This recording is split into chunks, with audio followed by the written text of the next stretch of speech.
Are you a family caregiver? Are you caregiving for someone who can no longer take care of themselves? Are you overwhelmed? This is CareGiver Solutions Info with Marcia Teele. Marcia will be hosting an hour of true stories and information, tips and updates of the latest research and necessary information in the caregiving field, focusing on you, the family caregiver. An Alzheimer's disease and dementia care expert, Marcia has 15 years of hands-on experience at Arden Courts, a leader in assisted living dementia communities here in the U.S. Marcia covers everything you need to know as a family caregiver, especially if you care for a loved one with Alzheimer's disease or other related dementia or chronic illness. If you have a friend or relative that is also a family caregiver, call them now. They won't want to miss a minute. And let them know they can watch on caregiversolutions.info. And they can listen on WNN 1470 AM in South Florida or nationally on the iHeartRadio app. Now, sit back, relax, and learn from our host, Marcia Teele, as she brings information to you that may just be the caregiving solution you need. Welcome, everyone, to Caregiver Solutions Info. I'm so happy you could join us this evening. Whether you're watching us on the website, caregiversolutions.info, or whether you're listening locally on the local radio station, I'm so happy that you could be with us today. We have the show just for you, the caregiver, to learn, to have resources, because as you know, caregiving is not easy. Matter of fact, it's probably one of the hardest jobs in the world because people don't go to school to learn how to be a caregiver, and all of a sudden it's thrust upon you in many ways and in many unexpected ways. And so this show is for you to learn from experts in the field. We have great professionals and actual caregivers that actually come onto the show, share their story. When caregivers share their story, you know that you're not alone. And we want to impress that upon you because sometimes we, as caregivers, feel isolated. Sometimes we think nobody understands. And sometimes we think we are in this by ourselves. But I want you to know you're not. People do care. And I'm glad that you're joining us to learn. And we have some exciting things going on today. And so before we get started, I want to do a little reminder, because this coming up Sunday, which was be April 17th, is the American Parkinson Association Optimism Walk. Now, caregivers that take care of people with Parkinson disease, you know what that's all about. Parkinson's is very closely related to Alzheimer's disease, which is my passion. And whether you're a caregiver caring for someone with Alzheimer's or Parkinson or cancer or any other kind of ailment, we feel your pain because we understand and we want to give you all the support we can give you. And so this week is the Parkinson's Walk. It's actually in Boca Raton here at the Town Center Mall.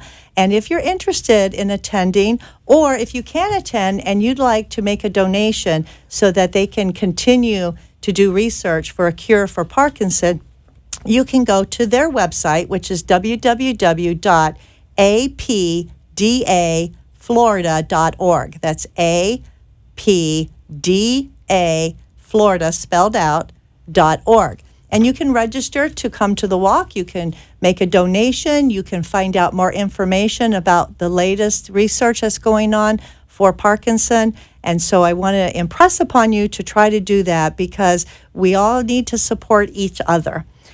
Today, I'm very excited because we're going to have a topic that we have so much to talk about, and we're going to get right into it in a few minutes because there is so much to talk about it. And we're going to be talking about advocacy.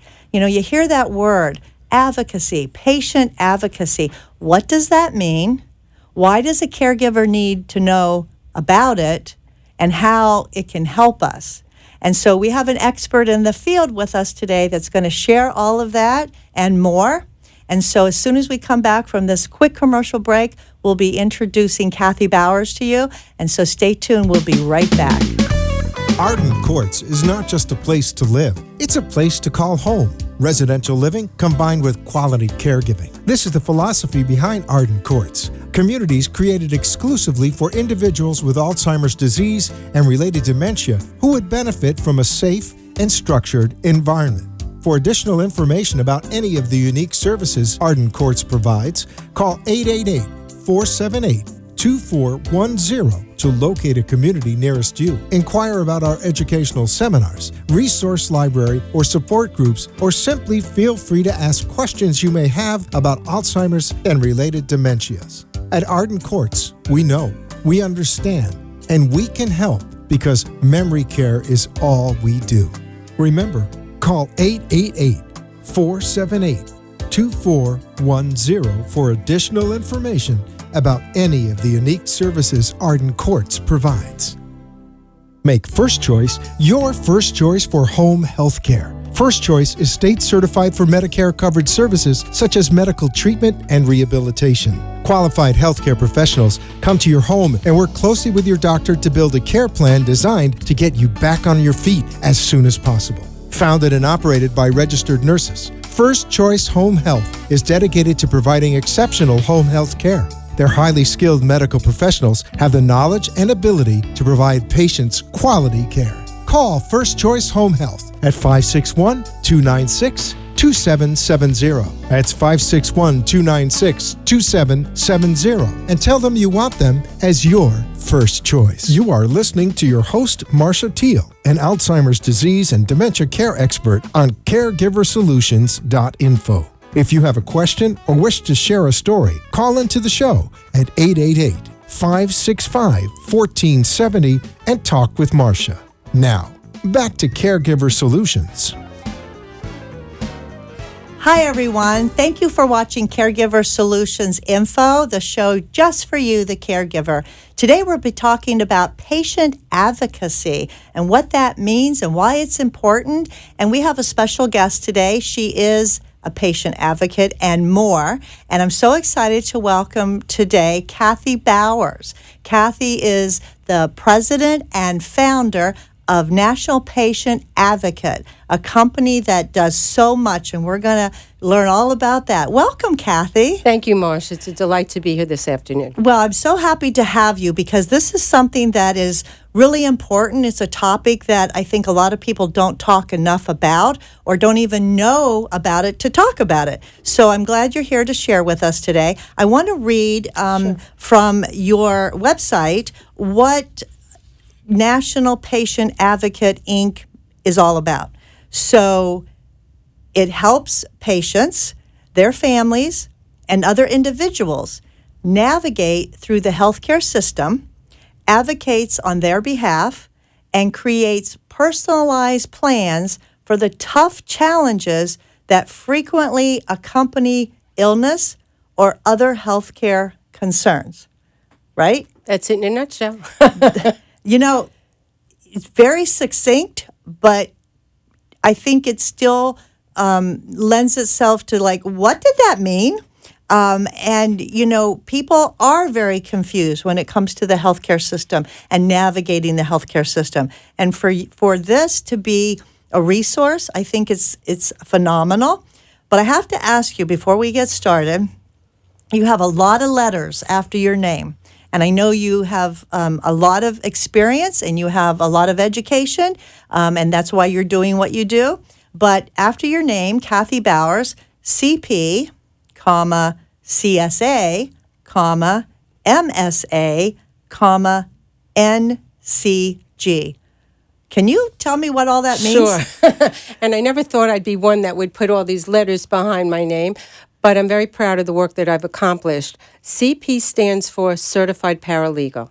So about 4 years ago, I completed at FAU a course in paralegal and then went on to complete the requirement of an exam, and I'm called a Certified Paralegal. Okay. The CSA is one of my long time, about 7-8 years. I'm a Certified Senior Advisor. A CSA is basically a national organization of people that work in the health industry, and they could be catered to seniors. So they could be funeral directors, home health agencies, guardians, insurance, estate planners, lawyers, and patient So that advocates. represents a group of different Correct. people. And it's Okay. like a natural network, and I'm very proud to say that it's an accredited organization. And I'll go on to the next. Okay, that's wonderful. The next one, MSA. MSA, that's just my Master's of Science in Administration. I do have a BS in Social Welfare, so you would call me a social worker. But an MSA is a degree I had in Public Administration several years ago. And the NCG stands for Nationally Certified Guardian. So I have been a guardian and a care manager for about 15 years. Well, it looks like obviously Kathy is well qualified to talk to us today about patient advocacy. Thank you. And you started National Patient Advocate Company because I know you. I've known you for many years. I know you're very passionate about whatever endeavor you take on. Thank you. And I'm very proud of all your accomplishments. And I definitely think that you are the perfect person for this, knowing your passion and your compassion and your personality. So why did you start a company named National Patient Advocate? Why did it come about, and what caused you to feel that there was a need for this? Excellent question. We met each other probably back in 2004 when I was director of a guardianship program for a nonprofit here in Boca Raton. So therefore, I was there about 5.5 years, and I had some of my wards that were, at your residence and in the community. So I actually live in Broward, but it gave me the opportunity to come to Palm Beach and know people and know the community up here, which has been great. So in a nutshell, I knew that the transition of eliminating my program due to the economy in 2008. So I said, okay, what am I going to do? I happened at the time to actually become a certified senior advisor, and one of the CSAs is a woman, a pioneer in my field, Elizabeth Russell. And she is with NAHAC, which is another patient advocacy group. And I kept reading and watching and saying, you know what? Maybe this is something I need to do. Fast forward, probably 6 months later, the job was eliminated, and the very next week, I was so fortunate that the University of Miami started a program, and this was the first semester, first time of it, in patient advocacy. And I looked at the roster. Had never been offered before. No. Okay. And there was only like 2 or 3 back in 2010, about six years ago. So it's 7 kind years. of a new field. It's a new field, Okay. but let me backtrack before I forget. Patient advocacy traditionally came about through the Cancer Society and through hospice, where there were volunteers that I remember my mom, when she had breast cancer back in 98 and 2000, they had something called Why Me, and they were volunteers that helped. So this is where our movement came from. And so basically I said, this is for me, because I looked around and I said, what is it that I love about being a guardian? And for those of you who aren't sure what a guardian is somebody who actually is like your mother, father, sister, or brother. You're awarded by the court certain rights that you have to help that person when they can't advocate for themselves. So having that background, going to the hospital, being woken up at 3 a.m. by hospitals, and all sorts of challenges along the way. So you understood what a caregiver Yes. would go through because you went through it as a advisor or guardian for Correct. other people, and you're thinking, this is what I would think would be, how could people deal with this? How could a normal, everyday person who doesn't have any healthcare background, who doesn't have the experience in any kind of field in healthcare, how can they deal with this? And you probably thought, gee, it's hard enough for me to Correct. do it for other people. I can imagine. And is that what went through your head? Absolutely, and that's such a great point, because some of the caregivers, I'm totally aware, we call it on-the-job training. Yes. And there's really no school to go to, as you know. So I took care of 2 parents who unfortunately passed from cancer, 7 years sorry. apart. So I had that experience of that. But plus, being a social worker, I had multitude throughout my career of dealing with people in the hospital and illnesses and community resources. Yeah, if you ever feel bad, seek out a social worker. They always make you feel better. Thank you We very love our social workers. Thank you so much. Yeah. So that leads into National Patient. So I took my course. I was so excited because I was first 4 out of 7 to finish. It was a pilot project. and it really opened some doors for me. I was able to start my company, and the reason I started National Patient Advocate was quite simply, I wanted to give my message out to a large group. So that's kind of how it morphed out. I saw myself not necessarily being the care manager going to the hospital, but I saw myself publishing, getting the word out to the masses. And actually, if you limited yourself to a local region rather than national, you really are national because you help, I'm sure, a lot of people from out of state. Correct. For their parents maybe that are in Florida, South Florida. So you really are national when you're communicating and helping and kind of bringing people together from all parts of the country or all parts of the world, in the healthcare arena, trying to make it all work out the way it's supposed to. So that's very interesting because you saw a need and you decided to fill it. And again, even though it started many years ago, now it's really coming into fruition.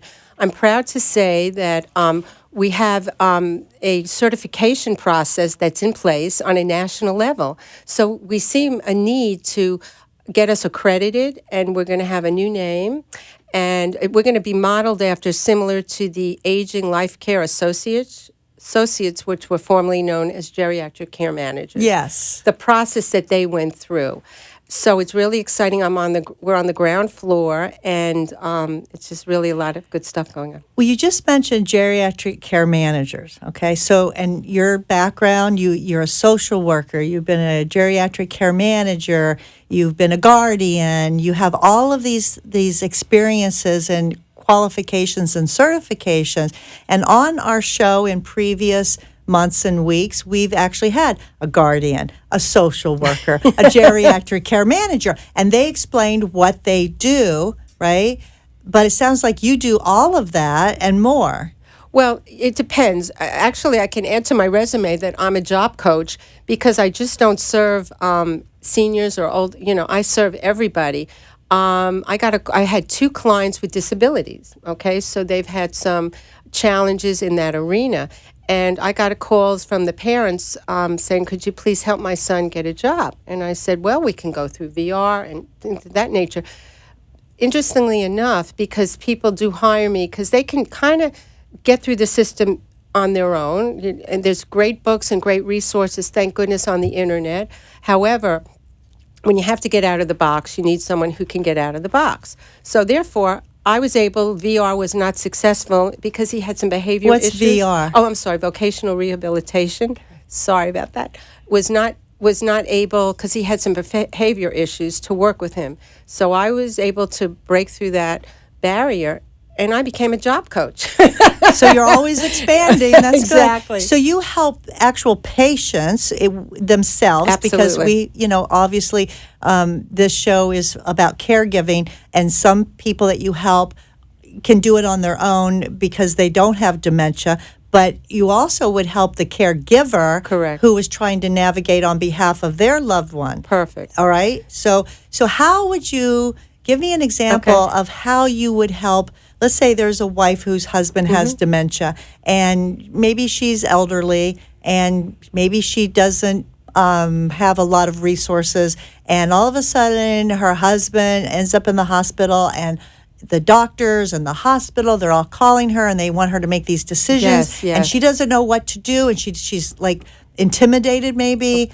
Is that somebody you could help, and how would you help her? Okay, very good example.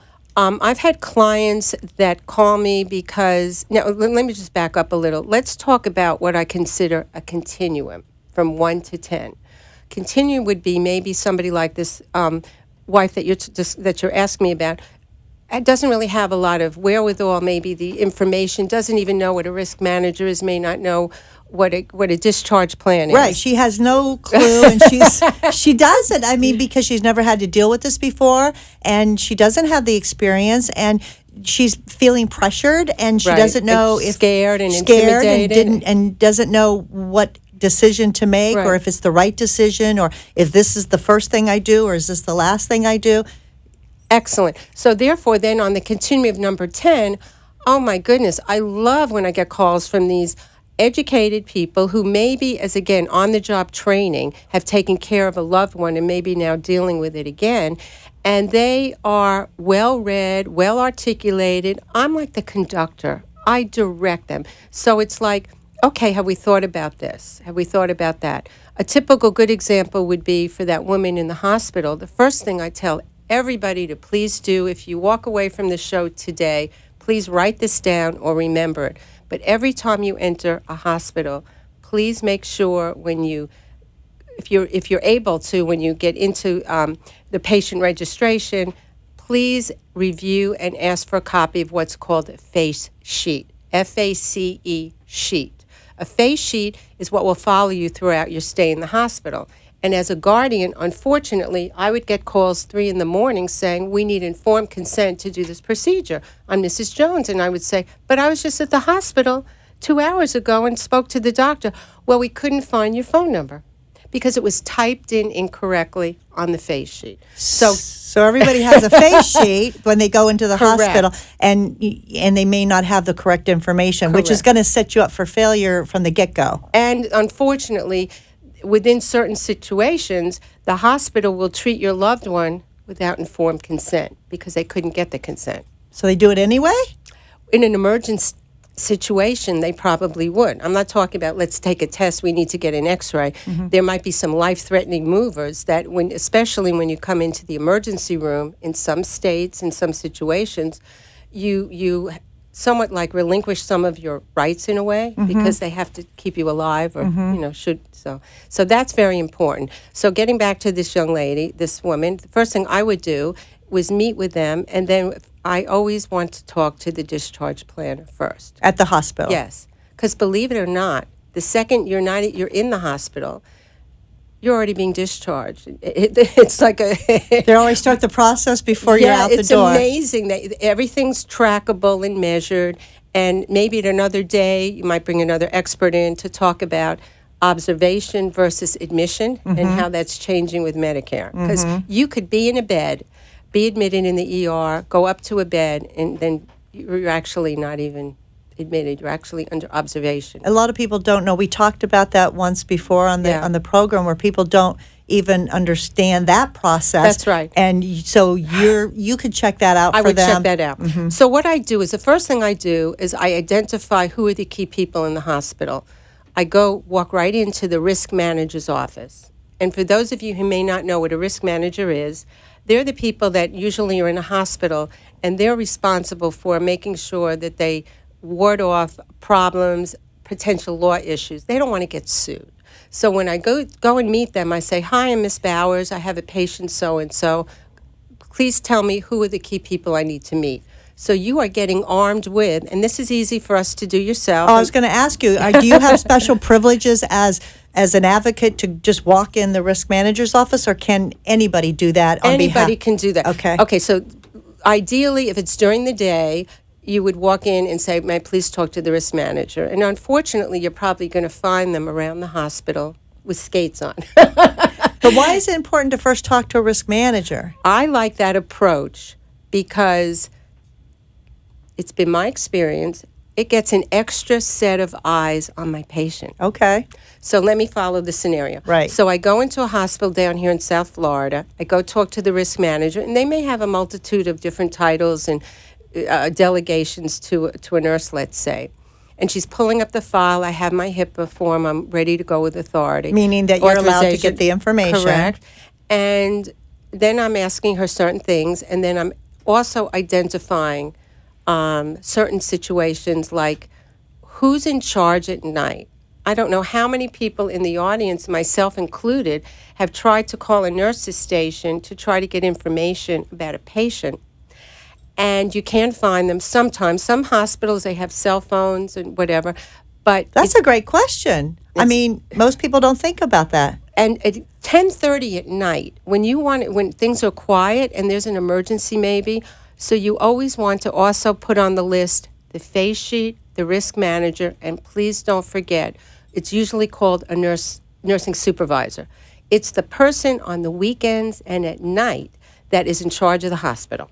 And I am knocking on that door as well when I can, because I want them to know who I am, what are potential problems, and how do we deal with them. That's great. Now, the hospitals, they're obligated to share the face sheet information with you? Well, it's amazing. HIPAA is another story for another day. Yes. So I've gotten up, I've gone into the nursing discharge offices, they open the computer, they pull everything out for me. The other ones put barriers, they put guards against me. It happens a lot at weekends and at night. I bite my lip and I say, we'll deal with it tomorrow. But yes, everybody has a right to patient-centered approach. That's the new buzzword that's coming along. All right. In a nutshell, we're engaging everybody. Okay. It's a team. It makes sense. It makes sense to have that communication, to have that contact between all the principals, between everybody that's involved, because as you know, things can fall through the crack. And again, a scenario would be, let's say 8:30 on a Sunday night, you happen to call your loved one in the hospital. Oh, nobody's come for 20 minutes. I'm ringing this bell. Ringing the bell. So if you have the extension and can escalate the call, I wouldn't say I'd call the nursing supervisor right away. I like to work chain of command. Right. So I would normally call on go to the unit nurse, the first nurse, then the charge nurse, then the unit nurse. You're working your way up. Correct. If you have to. If you have to. So it's very respectful, and people get it today a lot of times. They know why we're here and want to make it. And my favorite thing is when the patient advocate or liaison that works for the hospital actually comes in and will introduce themselves to the patient. I have seen that. It's remarkable. That's nice. That's nice, because being in the hospital is scary for many people. And it's complicated. Of course. And there's a lot of comings and goings, and, it's hard to keep up. I mean, I've had a personal experience once when I was in the hospital and getting ready to go in for some surgery, and the nurse came to me. She goes, "Oh, here, I need to give you this shot." And I said, "What's it for?" And she told me, and I said, "Well, I already had that."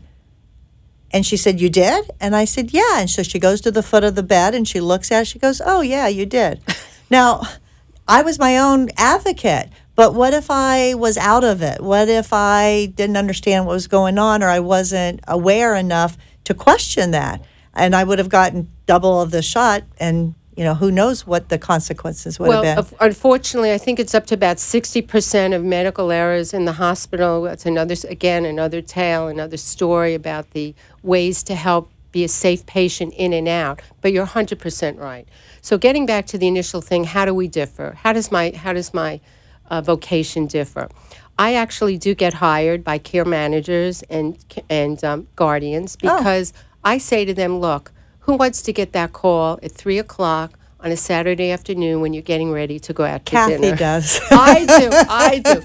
Call Kathy. I'm 24/7, and because I think I need to be. So I'm happy to go there. It's my joy, because I'm in the emergency room. I'll give you another. It actually was a personal experience with a relative of mine. I go in on a Saturday, and she's in an uncompromised place. She had a little cognitive issues. Okay. So I'm asking questions, and and the doctor comes in, and he's giving me his card, and he's so happy I'm there. It was like amazing that the things worked that way. And we needed to get consults and just to follow up. But please, everybody, make sure you go armed with a notebook, a spiral notebook. Please don't bring a little piece of paper. Make sure you have a notebook. You can write everything down. It really helps. Keep it all out. in one place. Correct. I know people scribble things on back of business cards and little pieces of paper or a napkin or whatever, and then they get lost. But that's a very good piece of advice. And please bring the patient, because remember, not every patient like yourself has cognition. You might be there to have a gallbladder out or whatever, back surgery, and you are usually pretty cognitive. So you want to be a part of that team. Yes. Well, that's amazing that little things that people don't think about that can make a big difference. Giving somebody a pen, bringing in pens. Actually, I'm getting ready. I do lecturing nationally now on patient and healthcare advocacy, which is really exciting. One of my goals under my company. And I get to learn from all over hospitals and people around the country. So yeah, that's great. Well, this is good stuff, and I'm learning a lot from Kathy. And when we come back from a commercial break. She's going to share more about some other areas of advocacy that she's involved in. So stay tuned. We will be right back.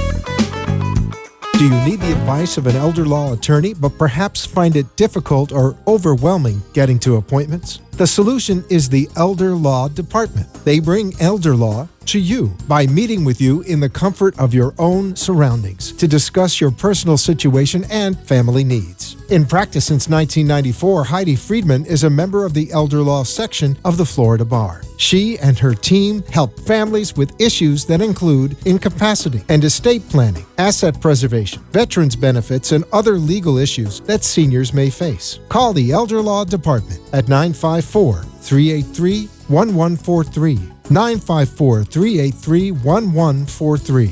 They bring elder law to you. Make First Choice your first choice for home health care. First Choice is state certified for Medicare covered services such as medical treatment and rehabilitation. Qualified healthcare professionals come to your home and work closely with your doctor to build a care plan designed to get you back on your feet as soon as possible. Founded and operated by registered nurses, First Choice Home Health is dedicated to providing exceptional home health care. Their highly skilled medical professionals have the knowledge and ability to provide patients quality care. Call First Choice Home Health at 561-296-2770. That's 561-296-2770. And tell them you want them as your first choice. You are listening to your host, Marcia Teele, an Alzheimer's disease and dementia care expert on CareGiverSolutions.info. If you have a question or wish to share a story, call into the show at 888-565-1470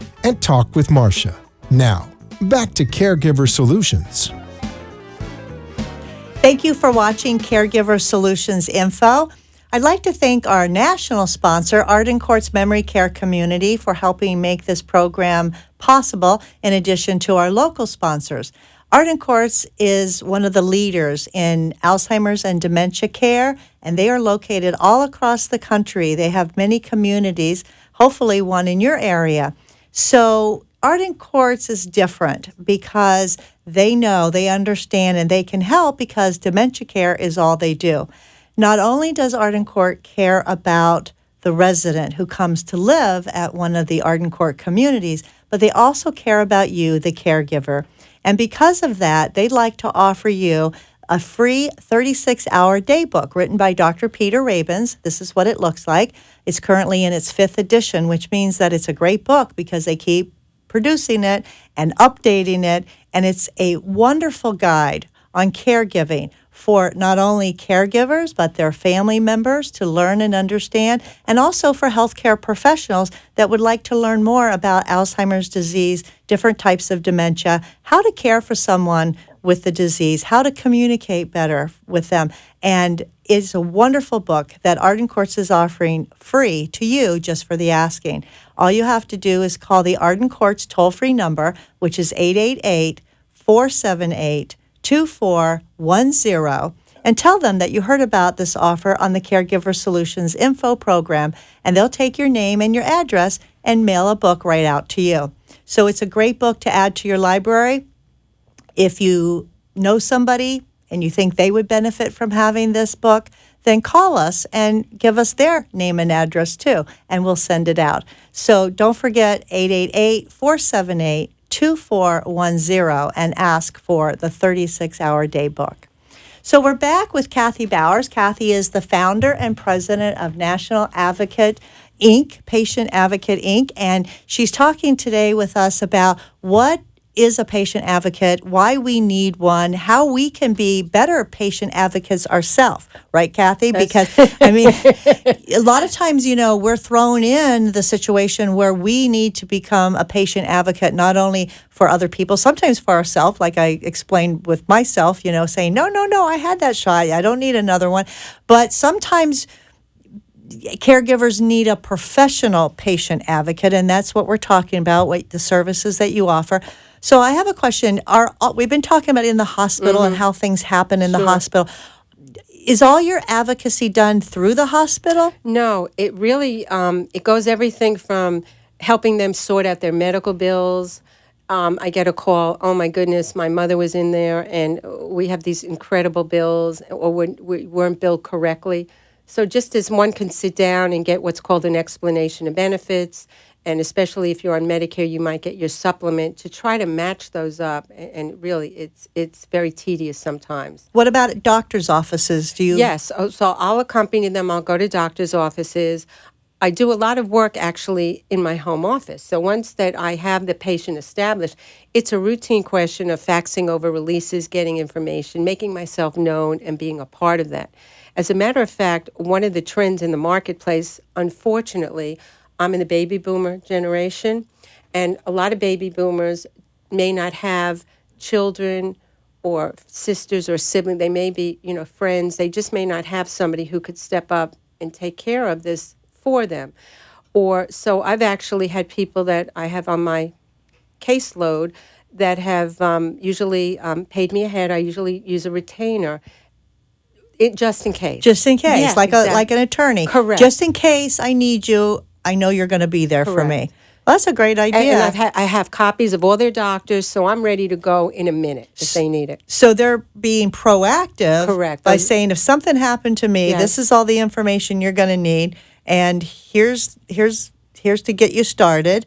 And if you don't need it, you don't need it, but it's a plan. And I think that's awesome because I always tell caregivers, from my perspective, being at Arden Courts with Memory Care Community, not everybody's ready right now to place their loved one in an Correct. assisted living, but you need to make a plan. Correct. And if you don't have a plan and you wait for a crisis, then bad things can happen because then you're really up a creek without a paddle because you might not get what you need. You might not be able to get into the place that you choose originally that you would want Exactly. to be. They may not be room. There's just all kinds of things that can happen. So if you have a plan, even if you don't have to execute it, have a plan, and you're going to feel a lot better about it. So that works with you too, Right. with And- your clients. And so a lot of what I do when I have little papers that I send out, the research, I have such a huge database of everything from infectious diseases to billing to discharge. It's just amazing. I read a lot.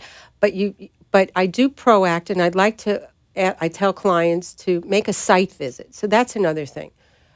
It might what be, does that mean? Okay, I lecture, and when I do my lecturing to the community, I say, face sheet number one. Yes. but site visit. Call your local hospitals. Tell them that you're coming in. Ask for an appointment, maybe with the patient advocate, a social worker.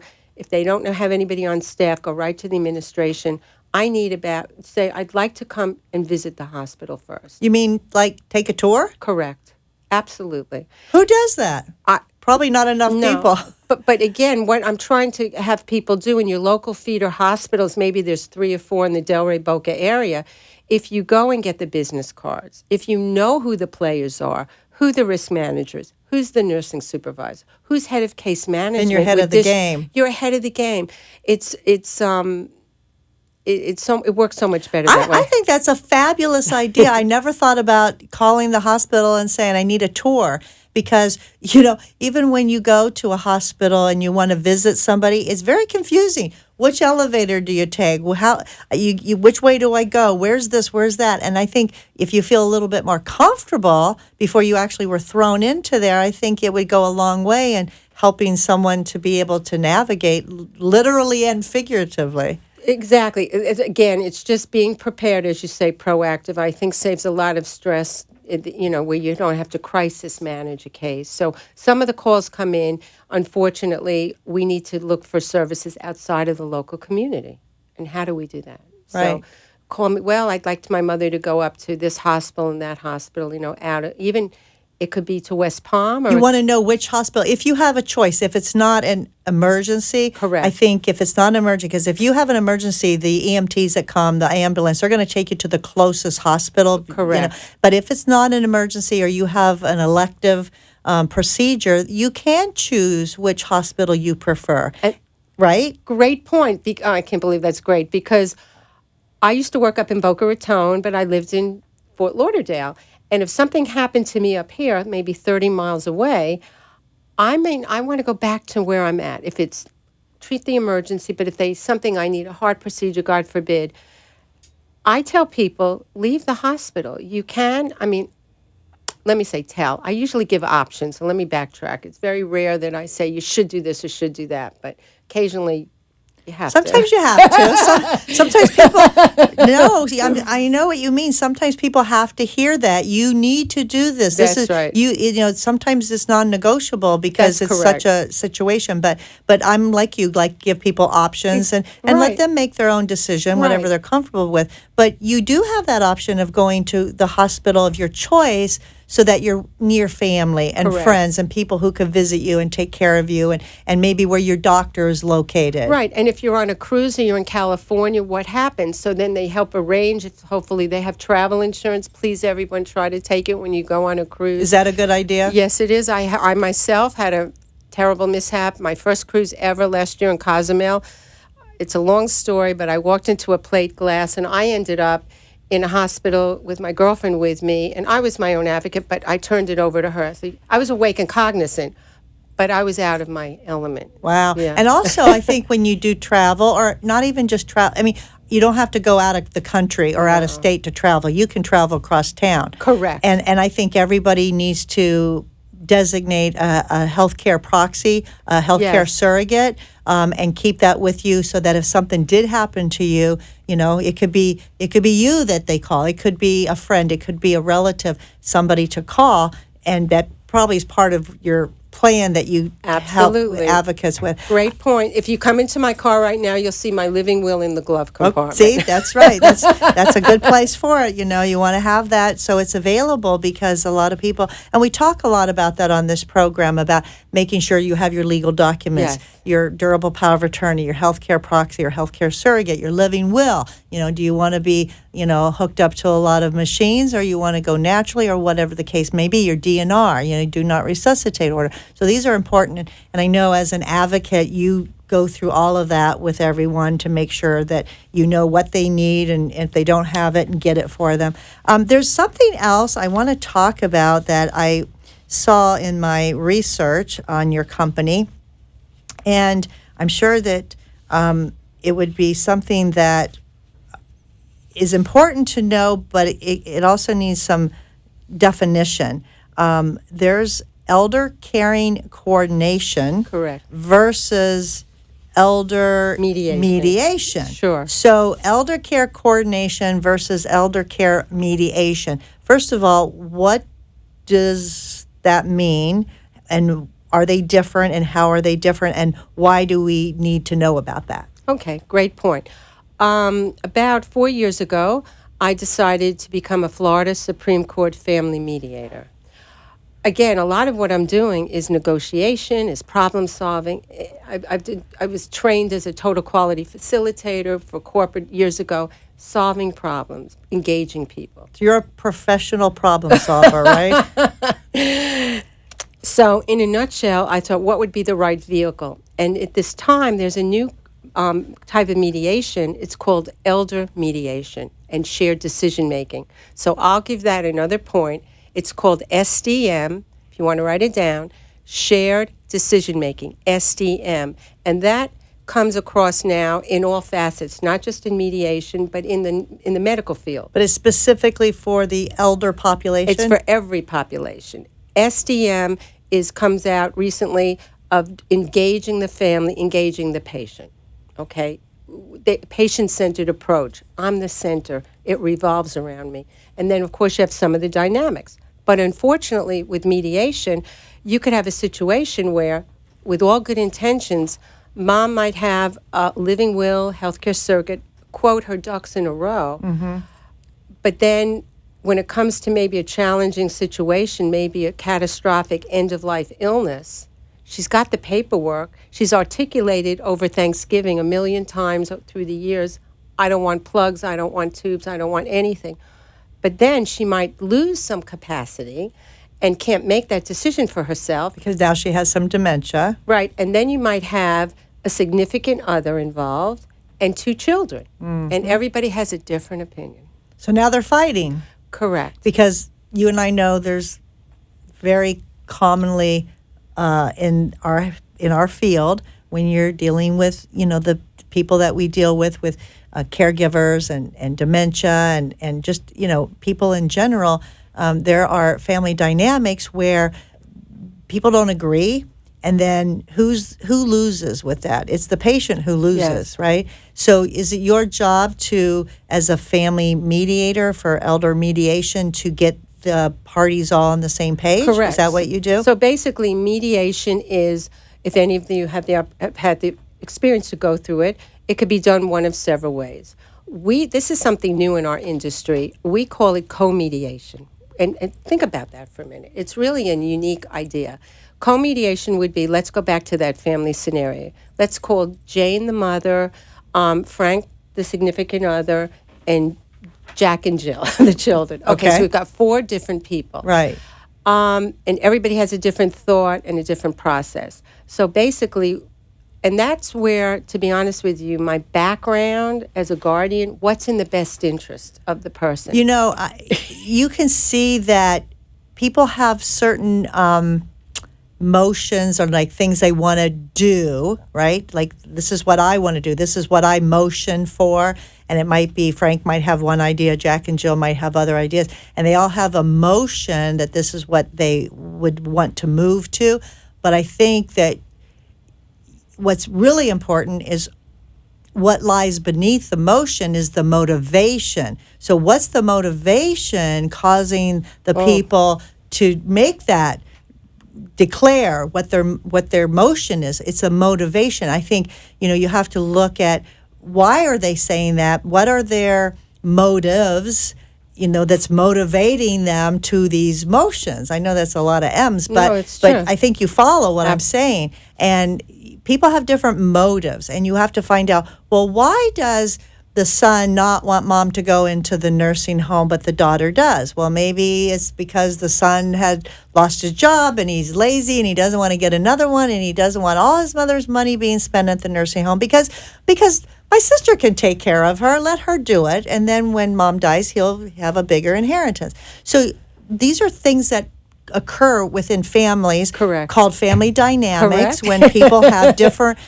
opinions, different motives, and different motivations. Correct. And that's what you deal with. That's the nutshell. And what's the underlying sibling rivalry of Jack and Jill 25 years ago?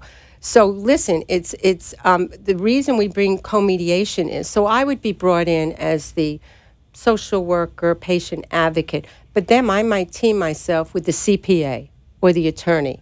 So when you go in as a pair, you're bringing in 2 different skill sets into the mediation. So that means maybe Jack's more concerned with finances, and maybe he's writing the check. Who knows? Right. And maybe Jill is there hands-on caregiving, but needs a place to live. right. So that's kind of the way those scenarios, So you bring a backup team so they can address those issues. So the way I see it, then you're not like the bad guy, because you have proof in effect with the other experts to say these are the facts. Correct. Okay, these are the facts from this point of view, and I think it lends a bigger picture to the scenario where people can maybe get it easier and understand it better. Yes, and then if you've gone around and done any problem solving or brainstorming, we basically take a sheet of paper and we list it all. And no comments, just list what your concerns are. Some people might be interested in participating, some people might not be. So it's all basically volunteer mediation in that realm. It's usually not court ordered. So then we have this new exciting program called Elder Care and Coordination. And I'd like to spend a couple minutes. Yeah, I would like to know the difference. Okay. Why they sound a little similar, but I Yes. know they're not. So what's the other one? Again, the mediation. So Elder Care Coordination came about here in Broward, in the state of Florida, about 2 years ago. We there was a task force formed by, her name is Judge Michelle Morley, and I'm going to read so I don't misquote. Okay. She's the Fifth Circuit Judge in the Circuit Judge up in Sumter County, and she's teamed with Linda Fieldstone, who is the Supervisor of Family Services for the 11th Circuit in Miami-Dade. So you have a administrator with a judge. And they decided that we're going to start a program modeled after what's called parenting coordination. It's hard for me to say, parenting. what that came about was about, I think, 7-8 years ago, and now that's in statute, that let's say you and I are a couple and we get divorced. We have our agreement, but let's say you decide you want to take Tommy to karate and Tommy really wants baseball. I mean, whatever family little things that come up after it's said and done. Yeah, because little things become big things. So therefore, there was a very good foresight to bring in what's called a parenting coordinator, court ordered. And that's been 5 years in the making. Now we're jumping into this elder care and coordination. So I had the pleasure of being asked to serve on the task force. There were 20 people, 20 organizations, Department of Children and Family Services, the State Attorney General, psychologists, NASW, social workers, a myriad of people who have worked with situations of elders. And so we're and we had an advisory board as well. So right now, I'm so excited. This is a state program? It's actually a national program. National program. So let me just read so I don't misquote. It comes under what's called the Association for Conflict Resolution. Okay. Let's view that as the umbrella organization. Okay. So last July, I had the privilege of about 3 of us went up to Columbus, Ohio, and we were the first inaugural training of elder care coordinators in the country. Wow. And there were 8 states represented there. Well, this is just going to get bigger and bigger because the baby boomers, like you mentioned before, are aging, and there's going to be more need for mediation, more need for advocacy, more need for the coordination. Correct. I think that we're finding that, our healthcare system is probably going to get a little more difficult to navigate. And this is all really, really important, for everybody to know about what their resources are and how to not only navigate themselves, but to know who they can go to when they need extra help. So we're going to take our last quick commercial break, and we'll be right back with Kathy Bowers from National Patient Advocate. Do you need the advice of an elder law attorney, but perhaps find it difficult or overwhelming getting to appointments? The solution is the Elder Law Department. They bring elder law to you by meeting with you in the comfort of your own surroundings to discuss your personal situation and family needs. In practice since 1994, Heidi Friedman is a member of the Elder Law section of the Florida Bar. She and her team help families with issues that include incapacity and estate planning, asset preservation, veterans benefits, and other legal issues that seniors may face. Call the Elder Law Department at 954-383-1143. 954-383-1143. They bring elder law to you. Arden Courts is not just a place to live. It's a place to call home. Residential living combined with quality caregiving. This is the philosophy behind Arden Courts. Communities created exclusively for individuals with Alzheimer's disease and related dementia who would benefit from a safe and structured environment.